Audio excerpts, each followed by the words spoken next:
आज एक खबर ने तहलका मचा दिया है मेरे पाकिस्तानियों। भारत से 25% टैरिफ हटा सकता है अमेरिका। डावोस में अमेरिकी वित्त स्कॉट बेसेंट ने संकेत दिया। I would imagine that there is a path to take them off. The most important guy, Treasury Secretary of the United States, Scott Bessent ने उन्होंने कहा जनाब कि हम 25% टैरिफ जो है वो इंडिया के ऊपर रिमूव कर सकते हैं। यूएस ट्रेजरी सेक्रेटरी को समझ में आ गया कि भारत तो झुक ही नहीं रहा है, भारत अपने हिसाब से काम करता जा रहा है। और पिछले दिन अभी डेटा आया है कि भारत जो है, जो यूएस ट्रेजरी बॉन्ड्स है, वो कंटिन्यूसली बेचता जा रहा है। और इंडिया की जो पॉलिसी है वो कहता है कि मैं खुद इंडिपेंडेंट हूँ, I am not going to be part of a small block.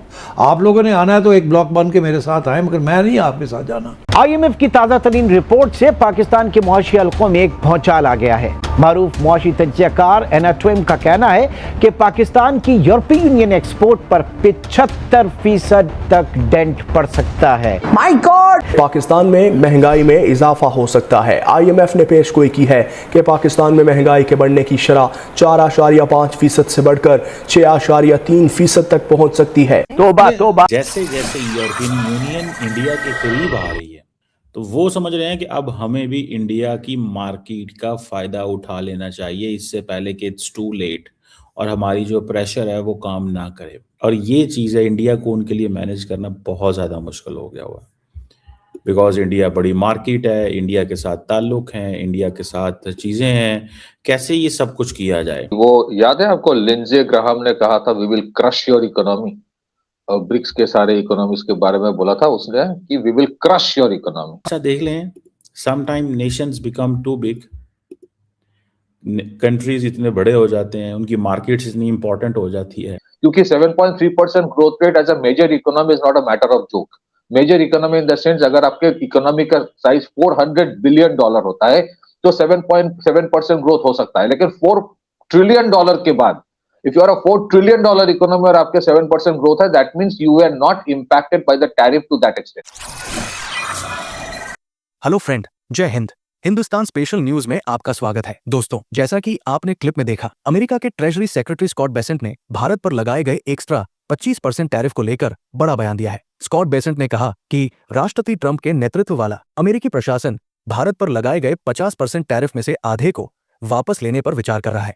अमेरिकी न्यूज एजेंसी पॉलिटिको को दिए गए एक इंटरव्यू में स्कॉट बेसेंट ने कहा कि रूसी तेल आयात को कम करने के लिए भारत के कदम से 25% टैरिफ को ढील देने के लिए अनुकूल परिस्थितियां बन रही है। उन्होंने अपने इंटरव्यू में यह भी कहा कि यूरोपीय यूनियन ने भारत पर टैरिफ इसलिए नहीं लगाए क्योंकि वो भारत के साथ एक बड़ा ट्रेड डील करना चाहता है। लेकिन दोस्तों, एक रिपोर्ट में पता चला है कि भारत ने अभी रूस से तेल खरीदना कम नहीं किया है, बल्कि भारत रूस से तेल खरीदना जारी रखे हुए है। अब पाकिस्तान मीडिया चर्चा कर रहा है कि देखो, डोनाल्ड ट्रंप को भारत के आगे झुकना ही पड़ा और अब ट्रंप भारत पर से एक्स्ट्रा 25% टैरिफ हटाने जा रहा है। आगे इसी टॉपिक पर वीडियो देखते हैं। अगर चैनल पर नए हैं तो प्लीज चैनल को सब्सक्राइब कर लें और वीडियो को लाइक करके कमेंट में अपनी राय जरूर लिखें। बड़ी खबर के साथ आप सबके सामने हाजिर हुए हैं। अमेरिका के ट्रेजरी सेक्रेटरी स्कॉट बेसेंट ने यह हिंट दिया है कि यूएस ने इंडिया पर लगाए गए 25% एक्स्ट्रा टैरिफ को अब हटाने का पाथ नजर आ रहा है। और क्योंकि भारत की बात करें, भारत के रशियन ऑयल इंपोर्ट्स को जो पूरी तरह से हैं वो कोलैप्स हो गए हैं। और ये सिंपल ट्रेड हेडलाइन नहीं है, बल्कि कहना चाहिए कि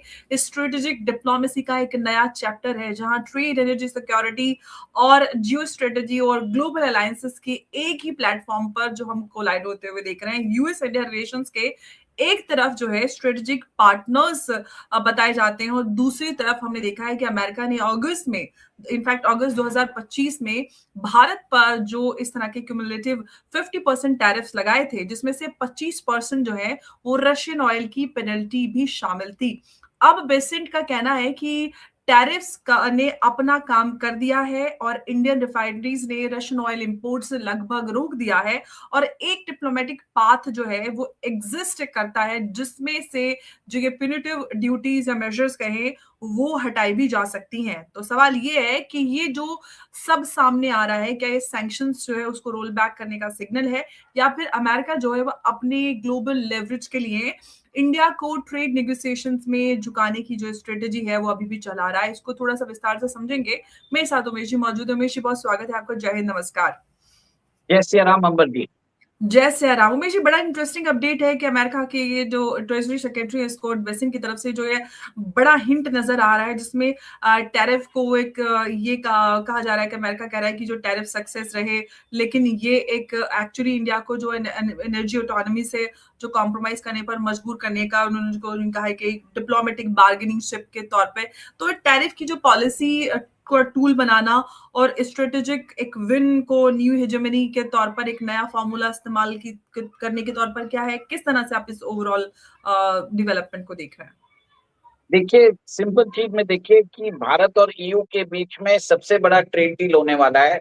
ईयू की chief Ursula von der Leyen is coming to India, Republic Day के चीफ गेस्ट की तरफ से आ रहे हैं, और जनवरी 27 को इंडिया ईयू के बीच में हिस्टोरिक फ्री ट्रेड एग्रीमेंट हो रहा है, जिसमें कवर होगा ड्यूटीज और सर्विसेज, क्रॉस बॉर्डर इन्वेस्टमेंट्स और आईपी राइट्स के ऊपर बहुत वाइड रेंज ऑफ इश्यूज के ऊपर टैरिफ रैशनलाइजेशन और क्रॉस बॉर्डर इन्वेस्टमेंट्स को फैसिलिटेट करने का एक मैकेनिज्म बनाया जाएगा।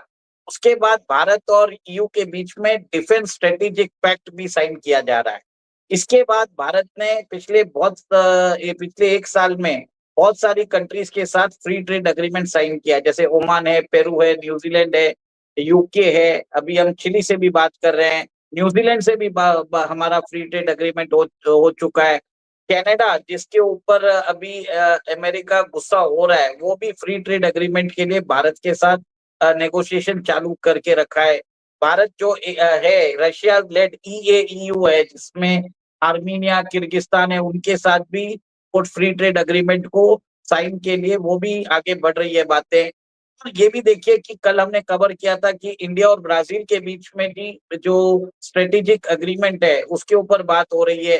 भारत के प्रधानमंत्री इजराइल जा रहे हैं नेक्स्ट मंथ, इजराइल ने हमको इनविटेशन दिया, और इजराइल के साथ इजराइल के अंदर हम फ्री ट्रेड एग्रीमेंट की भी बात कर रहे हैं, और ट्रेड इन इंडियन रुपीस की बात भी हो रही है, और इजराइल भारत के अंदर अपनी डिफेंस फैक्ट्रीज लगाने वाला है।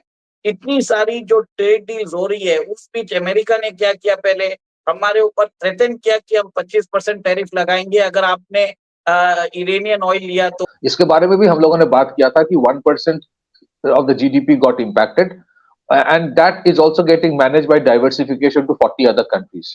फिर उसके बाद आपको याद होगा 500% टैरिफ की बात बीच में हो रहा था, लिंडसे ग्राहम का कोई एक बिल आ रहा था, 500% टैरिफ लगाएगा। तो ये तो पहले खुद सब बैठ के डिसाइड कर ले कि कौन सा बोलना चाहिए। एक बार 500% टैरिफ बोला जा रहा है, now this new thing has come कि we will take off, we are considering कि वो it can be taken off. But let me put another thing in perspective. ये जो भी स्टेटमेंट अभी आ रहा है ना, इसका एक और भी कारण है कि यूरोपियन यूनियन के साथ इनका जो अभी एक टिफ चल रहा है, एक फेस ऑफ चल रहा है, एंड द यूरोपियन यूनियन के जो उर्सुला वॉन डेर लेyen जो कहा है कि अभी they are going for the mother of all deal with India, that has a certain amount of impact on this statement. ये स्टेटमेंट उसके वजह से भी है। और यूरोपियन यूनियन के साथ जो फ्री ट्रेड एग्रीमेंट है 2026 की जो 27 जनवरी है, उस दिन हो सकता है कि ट्रेड डील उस दिन हो जाए। ये भी, या फिर ये भी हो सकता है कि it will be little more negotiated, but we are very near to that trade deal, क्योंकि इस फ्री ट्रेड एग्रीमेंट में India will not be in a hurry. इसका कारण है, अगर आप देखें कि जिस तरह के फ्री ट्रेड एग्रीमेंट पहले कोरिया के साथ हुआ था, जापान के साथ हुआ था, there were certain challenges eventually we faced. So this trade deal European Union की तरफ से डेस्परेशन है, इंडिया की तरफ से भी we want this trade deal to happen, and that is where the Americans are feeling a little isolated कि भाई ये तो सारे इकट्ठे हो रहे हैं, then where are we supposed to go.